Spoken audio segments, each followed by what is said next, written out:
So recently I watched Ainori Love Wagon, Asian Journey, and this is a bit about my viewing experience. But first, what is this? So Ainori Love Wagon is this show that's actually been rebooted by Netflix and features 7 Japanese people looking for love, and they all get put in this love wagon together and tour around different Asian countries. So I'm just going to show you part of the trailer now. いやーでもちょっとほんまワクワクしてるわ。どんな子が来るかな。緊張して胃が痛くなってきた。やばいやばい。いた！あ！マジ？いたいたいたいた！あれは可愛いぞ絶対。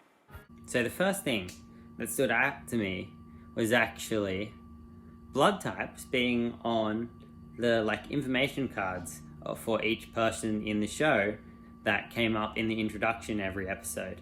It actually was, I don't know, to me seemed quite odd. While I do know my blood type, I don't know it because of personality traits or anything, so it felt really odd to be on this. It's like, why do you want my medical information for my who am I, when the comments were like, oh, I've been single for 10 years, or I do wedding videos, that kind of thing. Why was the blood type there? So it turns out Kasuigata, which actually is just basically blood types in Japan, many people in Japan believe that their blood type indicates personality traits actually, and there's quite a few different things about how, oh, you can know about your personality trait based on your blood type, and this is what they think, and this is why they think it's important. Turns out in 2016, a survey was done of just over 3,000 Japanese people, and 99% of them knew their blood type. And that's pretty huge. There's this little chart here, and it shows that if you're an A blood type, they think you're earnest and neat, but can be stubborn and anxious. O, you're easygoing, have leadership ability, but you're insensitive and unpunctual. And B blood type means you're passionate and creative, but you can be selfish and uncooperative. And AB, which is the least common in Japan actually, is talented and composed, but they're eccentric and can be two-faced. These graphics actually from Togfu, and they are kind of a representation of what they think each blood type would be like, which is interesting. Another thing that popped up was in the first few episodes, Taka. He was only there for a couple weeks because he had leave, and he was concentrating on trying to get a girlfriend before he had to go and get back to work.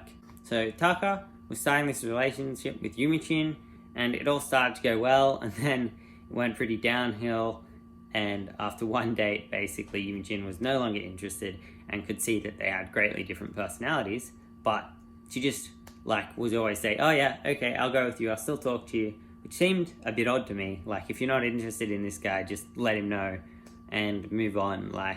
There's 3 other guys, and why you just keep saying yes, yes, yes to going and doing stuff with him when you're very much off him. And eventually it turned into her being like, no, I'm not leaving with you, I'm gonna stay on the show, I'm sorry, I just don't think we're compatible, which we saw 2 episodes before, which is actually a week in the show. So actually in Japan, hi or yes, and actually there's lots of other variations of this, hi gozo is yes, go ahead, and all sorts of other things.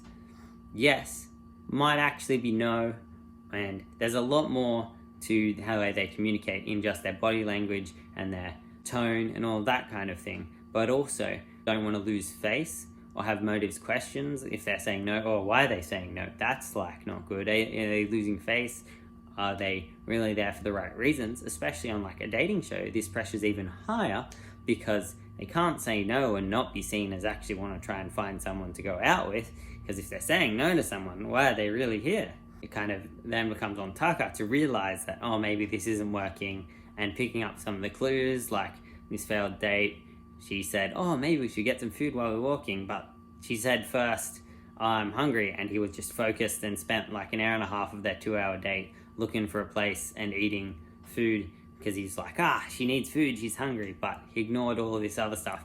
And so he's maybe not the best example of this. Them, often it can be better to say yes and go on this date with someone, because then you're saving face, even though that might not be what you're after. So this has been my experience of watching Ainori Love Wagon, Asian Journey on Netflix.